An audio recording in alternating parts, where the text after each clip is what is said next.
मग आपल्याला आता दुसरं एक उदाहरण सोडून पाहायचं आहे आणि इथं काय दिलेलं आहे 2×5 तर 3× किती.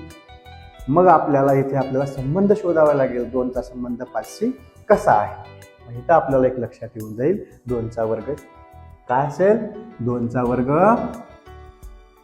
असेल 4 आणि इथं काय केलं आहे 4 मध्ये 1 मिळवलेला आहे आणि उत्तर आलं 5. मग अगदी तसंच 3चा वर्ग काय असेल 9 आणि 9 मध्ये 1 मिळवलं तर उत्तर काय आलं 10. मग आपलं पर्याय क्रमांक काय असेल 1 असेल. म्हणून इथं काय करायचं हा पहिला गोल रंगवायचा. तर विद्यार्थी मित्रांनो आपल्या क्लासमध्ये स्कॉलरशिपची स्पेशल बॅच लवकरच सुरुवात होणार आहे आणि या बॅचमध्ये फक्त 30 मुलांना प्रवेश आहे. त्यामुळे आपला प्रवेश आजच निश्चित करावा.